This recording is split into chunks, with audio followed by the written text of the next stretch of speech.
بالکل غلط کہا اور بیجا مسئلہ بتایا ہے۔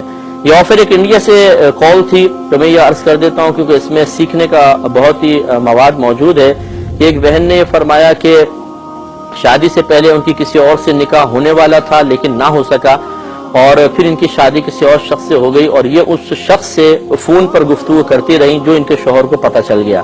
تو ان کے شوہر نے ضد میں آ کر پھر ایک غیر مسلم لڑکی سے تعلق قائم کیا، اور وہ ان کے ساتھ پھر گھومنے پھرنے لگے اور باتیں کرنے لگے، جس پر ان بہن نے اور شوہر کے سامنے قسم کھائی کہ میں قسم کھاتی ہوں میرا اس شخص سے کوئی تعلق نہیں ہے، جس سے ان کے شوہر اس برائی سے رک گئے۔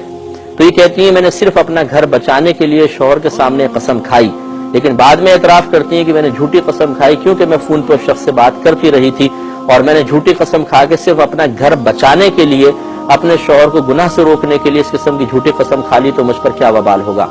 دیکھیے پہلی بات تو یہ کہ جھوٹی قسم پہ کوئی کفارہ وغیرہ نہیں ہوتا۔ دوسری بات یہ کہ جھوٹی قسم ہے کیا؟ اللہ تبارک و تعالیٰ کے نام اقدس کو ذکر کر کے یا کسی محترم شے کا ذکر کر کے اپنی بات کو پختہ کرنا۔ تو آپ نے ایک جھوٹ کو پختہ کرنے کے لیے اللہ کا نام استعمال کیا، یہ کتنا بڑا وبال ہو سکتا ہے آپ خود سوچئے۔ تو اس پر آپ کو توبہ کرنی چاہیے۔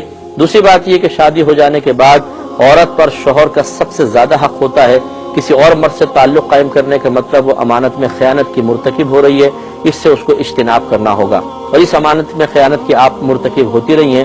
اس شخص کو بھی چاہیے کہ اگر وہ واقعی آپ سے کوئی قلبی لگاؤ حقیقتاً رکھتا تھا تو اس کو چاہیے کہ وہ آپ سے قطع تعلق کرتا اور کہتا کہ ٹھیک ہے آپ کسی اور کی ہیں، آپ شوہر کی امانت ہیں، آپ اپنے شوہر سے محبت کریں، اور وہ راستے سے ہٹ جاتا، لیکن وہ بھی چونکہ آپ کے ساتھ شریک ہوا اس کا مطلب وہ آپ کے ساتھ مخلص نہیں ہے۔ تو اس لیے آپ فوراً سے پیشتر اللہ کی بارگاہ میں توبہ کریں۔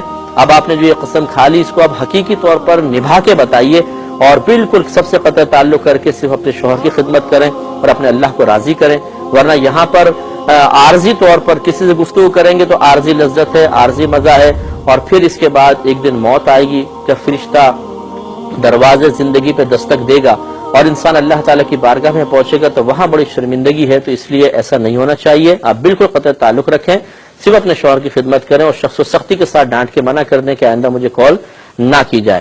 ایک